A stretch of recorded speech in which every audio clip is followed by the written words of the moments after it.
নমস্কার বন্ধুরা, আমি আজ এক নতুন গল্প নিয়ে হাজির হয়েছি। এই গল্পটি আমার এক অত্যন্ত প্রিয় ফলোয়ার পাঠিয়েছেন, কিন্তু তিনি নিজের পরিচয় গোপন রাখতে চেয়েছেন। তার অনুরোধেই আমি এই গল্পটি বলছি। গল্পটি এতটাই গভীর, এতটাই আবেগী যে এটি আমার মনকে ছুঁয়ে গেছে। আশা করি আপনাদেরও ভালো লাগবে।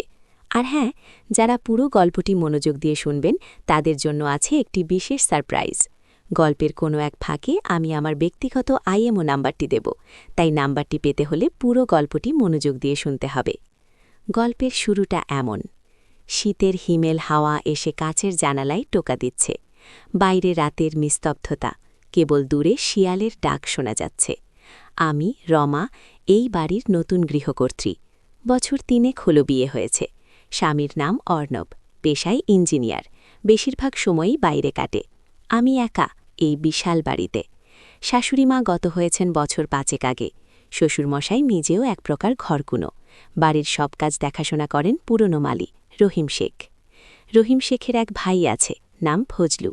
সে যদিও আমাদের বাড়িতে নিয়মিত কাজ করে না, কিন্তু মাঝে মাঝে আসে। বাড়ির পেছনের পুকুর পাড়ে আম গাছের ছায়ায় বসে সে কি যেন লেখে বা ভাবে। তার শান্ত সৌম্য মুখটা আমাকে কেমন যেন টানে। প্রথম প্রথম তেমন কিছু মনে হয়নি, কিন্তু ইদানিং ফজলুকে দেখলে আমার বুকের ভেতরটা কেমন যেন করে ওঠে। ফজলু বয়সে আমার চেয়ে হয়তো ২-১ বছরের ছোট হবে। রোগা পাতলা গড়ন, চোখে একটা গভীর মায়া। যখন সে আমার দিকে তাকায় মনে হয় আমার সব লুকোনো কথা সে পড়ে ফেলছে। তার চাহনিতেই কেমন যেন এক গভীর ভালোবাসা, এক অব্যক্ত আকুতি। আমি জানি এটা অন্যায়। আমি অর্ণবের স্ত্রী, এই বাড়ির লক্ষ্মী, কিন্তু মন যে বারণ শোনে না। ঘটনাটা শুরু হয়েছিল সেদিন যখন অর্ণব অফিসের কাজে বাইরে গিয়েছিল। আমি একা একা বারান্দায় বসে বই পড়ছিলাম। হঠাৎ দেখি ফজলু পুকুর পাড় থেকে উঠে আমার দিকে এগিয়ে আসছে। তার হাতে একটা ছোট্ট সাদা ধুতরা ফুল। আমার দিকে এগিয়ে এসে সে ফুলটা আমার হাতে দিল। কিছু বলল না, শুধু আমার চোখের দিকে তাকালো। সেই চাহনিতে কি ছিল? যেন ১০০০ বছরের চেনা, ১০০০ বছরের ভালোবাসা। আমি থরথর করে কাঁপতে লাগলাম। ফুলটা নিতে গিয়ে আমার হাতটা ওর হাতের উপর পড়ল। কি উষ্ণতা! আমি চোখ তুলে তাকাতেই দেখি ফজলুর চোখেও একই বিস্ময়, একই আকুতি। আমি নিজেকে সামলে নিয়ে ঘর ভেতর চলে এলাম, কিন্তু সেই স্পর্শ, সেই চাহনি সব আমার মনের ভেতর ঘুরপাক খেতে লাগল। ফজলু পরের দিন থেকে আরও বেশি করে আমার চোখে চোখ রাখতে শুরু করল। তার কাজ করতে করতে মাঝে মাঝে আমার দিকে তাকানো, আমার কাছাকাছি এলে তার নিঃশ্বাস ভারী হয়ে আসা, এসব আমার শরীর মনে এক অন্যরকম শিহরণ জাগাত। একদিন বিকেলে আমি বাগানে হাঁটতে বেরিয়েছিলাম। ফজলু তখন পুকুর পাড়ের ঝোপের আড়ালে বসে কি যেন করছিল। আমাকে দেখে সে উঠে দাঁড়ালো। তার চোখে সেই হারানো মায়া। সে আমার দিকে এগিয়ে এলো। আমি থমকে দাঁড়ালাম। আমার মনে হচ্ছিল পৃথিবীর সমস্ত শব্দ থেমে গেছে। ফজলু আমার খুব কাছে এসে দাঁড়ালো, এত কাছে যে আমি ওর গায়ের টাটকা মাটির গন্ধ, ওর শরীরের হালকা ঘাম সব টের পাচ্ছিলাম। রমা দিদি, ফজলু ফিসফিস করে বলল। ওর গলার স্বর এত কোমল, এত আদুরে যে আমার মনে হলো আমি যেন অন্য কোনো জগতে চলে গেছি। কেন এসেছ? আমি প্রায় ফিসফিস করে প্রশ্ন করলাম। আমার গলাও কাঁপছিল। ফজলু আমার দিকে একদৃষ্টে তাকিয়ে রইল। ওর চোখের মণি দুটো যেন আরও বড় হয়ে গেছে। আপনাকে দেখতে এলাম, ও বলল। আমাকে? কেন? আমার হৃৎপিণ্ড তখন যেন পাগলের মতো ছুটছে। জানি না, ফজলু বলল, কিন্তু আপনাকে না দেখলে আমার দিন কাটে না।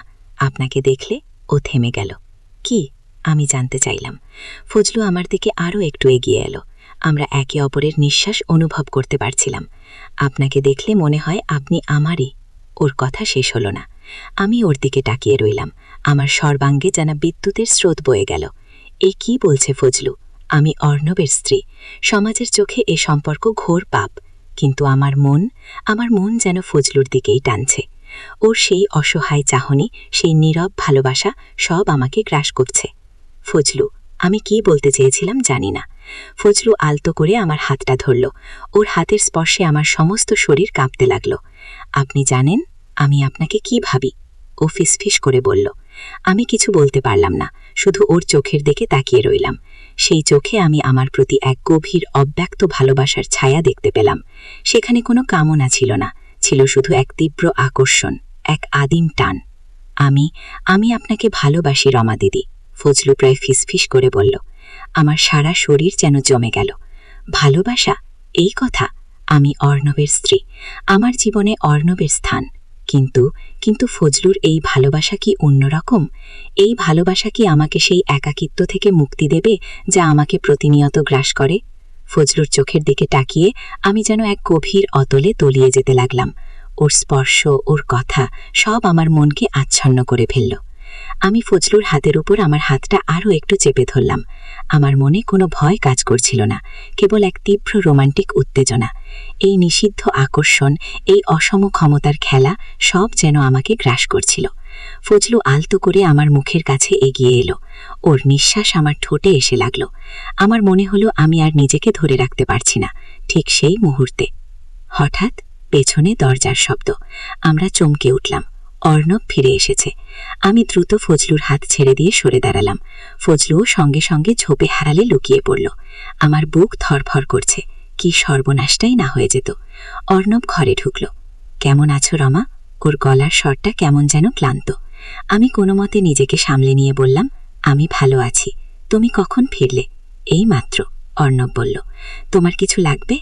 না, কিছু না, আমি বললাম। আমার মন কিন্তু তখনও ফজলুর কাছেই পড়ে আছে। ওর সেই চাহনি, সেই স্পর্শ। রাতে অর্ণব পাশে শুয়ে থাকলেও আমার ঘুম আসছিল না। আমার মনে কেবল ফজলুর মুখ ভাসছিল, সেই নিষিদ্ধ অনুরাগ, সেই অসম আকর্ষণ। আমি কি ঠিক করছি? এই প্রশ্নটা বারবার আমার মনে উকি দিচ্ছিল, কিন্তু আমার মন কোনো উত্তর খুঁজে পাচ্ছিল না। কেবল এক গভীর অব্যক্ত আকাঙ্ক্ষা আমাকে গ্রাস করছিল। পরের দিন সকালে। বন্ধুরা, আজকের গল্প এখানেই শেষ। আশা করি আপনাদের ভালো লেগেছে। আপনারা কি চান আমি এই গল্পটি চালিয়ে যাই? ফজলু আর রমার পরিণতি কি হবে? তাদের এই অসম প্রেমের কি কোনো শেষ আছে? এই সব প্রশ্নের উত্তর জানতে চাইলে অবশ্যই কমেন্ট করে জানান। আর হ্যাঁ, যারা আমার আইএমও নাম্বারটি পেতে চান তারা অবশ্যই চ্যানেলটি সাবস্ক্রাইব করবেন এবং কমেন্টে জানাবেন। পরবর্তী পর্বে আমি সেই ভাগ্যবান ব্যক্তির আইএমও নাম্বারটি শেয়ার করব। আপনাদের ভালোবাসা ও সামাই আমার প্রেরণা। ধন্যবাদ।